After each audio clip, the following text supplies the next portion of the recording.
Hello दोस्तों, स्वागत है आपके अपने YouTube channel read speed knowledge में। और आज की इस वीडियो में हम देखेंगे निजी कंपनी और सार्वजनिक कंपनी में अंतर। इसके पिछले वीडियो में हमने देखा था कंपनी किसे कहते हैं और कंपनी की परिभाषा क्या है। और आज की वीडियो में हम देखेंगे निजी एवं सार्वजनिक कंपनी में अंतर। तो चलिए वीडियो शुरू करते हैं। इससे पहले आपसे गुजारिश है कि चैनल पर यदि नए हैं तो चैनल को सब्सक्राइब कर लीजिए, बेल आइकन प्रेस कर लीजिए ताकि आने वाले वीडियो की हर एक नोटिफिकेशन सबसे पहले आप तक पहुंचे। तो चलिए वीडियो शुरू करते हैं।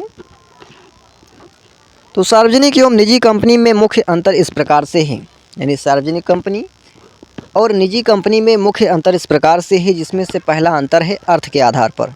पहला अंतर मीनिंग के आधार पर है। मीनिंग के आधार पर लोक कंपनी या पब्लिक कंपनी से तात्पर्य ऐसी कंपनी से है, यानी अर्थ के आधार पर यदि देखा जाए तो पब्लिक कंपनी या लोक कंपनी या सार्वजनिक कंपनी से तात्पर्य ऐसी कंपनी से है जो किसी मान्यता प्राप्त स्टॉक एक्सचेंज में सूचीबद्ध है, जो किसी मान्यता प्राप्त स्टॉक एक्सचेंज में सूचीबद्ध है और जिसके शेयरों का सार्वजनिक रूप से कारोबार होता है। जबकि निजी कंपनी या प्राइवेट कंपनी से तात्पर्य ऐसी कंपनी से है, जबकि निजी कंपनी या प्राइवेट कंपनी से तात्पर्य ऐसी कंपनी से है जो स्टॉक एक्सचेंज में सूचीबद्ध नहीं होती हैं तथा उसके शेयर संबंधित सदस्यों के पास निजी तौर पे होते हैं, तथा उसके जो शेयर होते हैं वह संबंधित सदस्यों के पास निजी तौर पे होते हैं, यानी कंपनी के जो सदस्य होते हैं उन्हीं के पास निजी तौर पर होते हैं। दूसरा अंतर है उद्देश्य के आधार पर। दूसरा अंतर क्या है? तो दूसरा अंतर है उद्देश्य के आधार पर।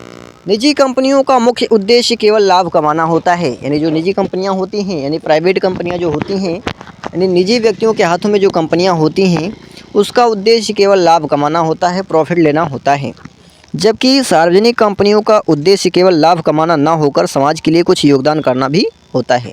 जबकि जो पब्लिक कंपनियाँ होती हैं उसका जो उद्देश्य होता है केवल लाभ कमाना नहीं होता है, बल्कि समाज के लिए कुछ कर गुजरना भी होता है।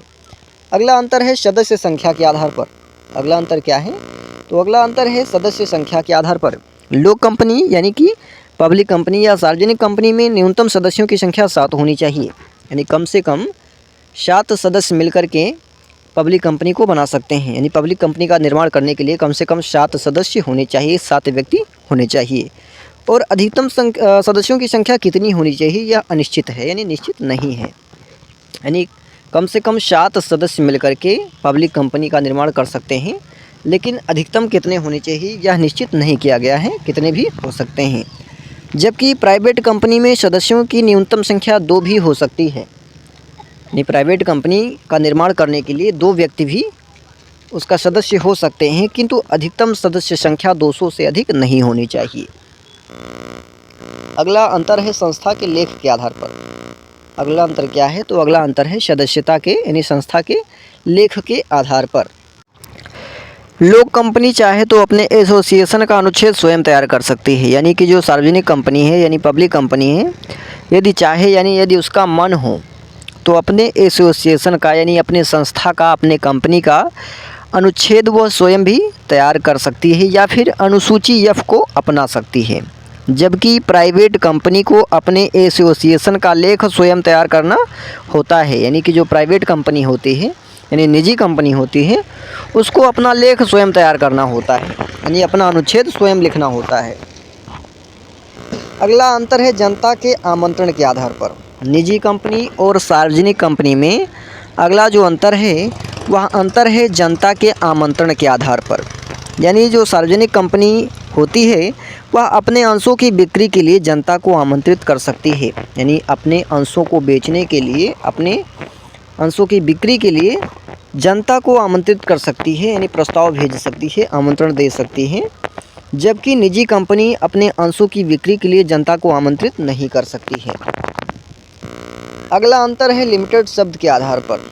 अगला अंतर क्या है? अगला अंतर है लिमिटेड शब्द के आधार पर। यानी सार्वजनिक कंपनी का अपने नाम के अंत में केवल लिमिटेड शब्द लगाना ही पर्याप्त है। यानी जो पब्लिक कंपनी होती है यानी जो लोक कंपनी होती है, सार्वजनिक कंपनी होती हैं, उस कंपनी को अपने नाम के अंत में केवल लिमिटेड शब्द लगाना ही पर्याप्त है। जबकि निजी कंपनी को अपने नाम के अंत में प्राइवेट लिमिटेड शब्द लगाना अनिवार्य है। जबकि जो प्राइवेट कंपनी है या निजी कंपनी है, उस कंपनी को अपने नाम के अंत में प्राइवेट लगाना अनिवार्य है, यानी उसको प्राइवेट लिमिटेड लगाना पड़ेगा। जबकि जो सार्वजनिक कंपनी है वह कंपनी यदि लिमिटेड लगा लेती है इतना ही उसके लिए पर्याप्त है।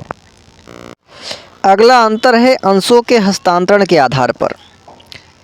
अंशों के हस्तांतरण के आधार पर सार्वजनिक कंपनी में अंशों के हस्तांतरण पर कोई प्रतिबंध नहीं होता है, यानी जो लोक कंपनी होती है, यानी जो पब्लिक कंपनी होती है, उसको उसके अंशों के हस्तांतरण पर कोई प्रतिबंध नहीं होता है। जबकि निजी कंपनी के अंशों का हस्तांतरण स्वतंत्रपूर्वक नहीं किया जा सकता, यानी जो निजी कंपनी है, यानी जो प्राइवेट कंपनी है, उसके अंशों का हस्तांतरण स्वतंत्रतापूर्वक नहीं किया जा सकता।